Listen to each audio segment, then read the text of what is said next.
बासोपट्टी के अरघावा में सड़क निर्माण की मांग को लेकर किए जा रहे सड़क जाम को हटाने के लिए गए प्रशासन पर हमला कर दिया गया। अब इस मामले में पुलिस ने 2 महिला समेत 5 लोगों को गिरफ्तार कर लिया है। आपको बता दें कि लोगों के हमला में बीडीओ अनिल कुमार, सीओ विकास कुमार, एसएचओ विकास कुमार समेत कई पुलिसकर्मी जख्मी हो गए थे।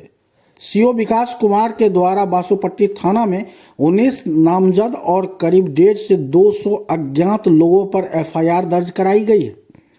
पुलिस ने इस मामले में अनिल कुमार मंडल, अभिमन्यु कुमार मंडल, अमरेश कुमार मंडल एवं 2 महिला को गिरफ्तार कर लिया है। बताया जा रहा है कि आरोपी पर सड़क जाम हटाने गए बीडीओ, सीओ और एसएचओ समेत पुलिस बल पर आक्रोशित लोगों ने ईंट पत्थर से रोड़ेबाजी की और लाठी डंडों से हमला कर दिया। हमला के बाद पुलिस एक्शन लेते हुए जामकर्ताओं को भगाकर सड़क जाम को खाली कराया।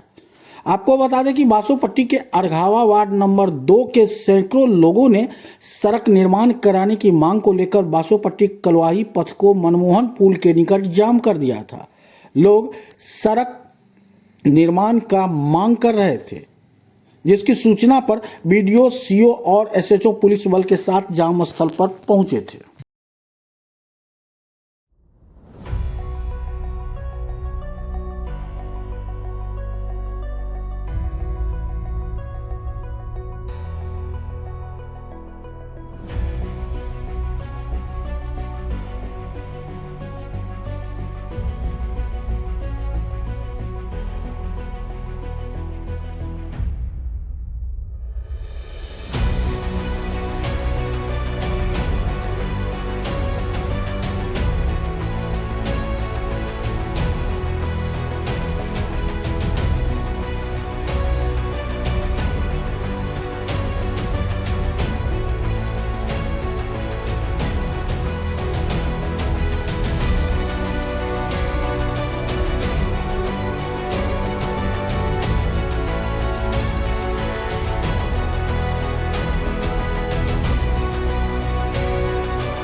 सरपंच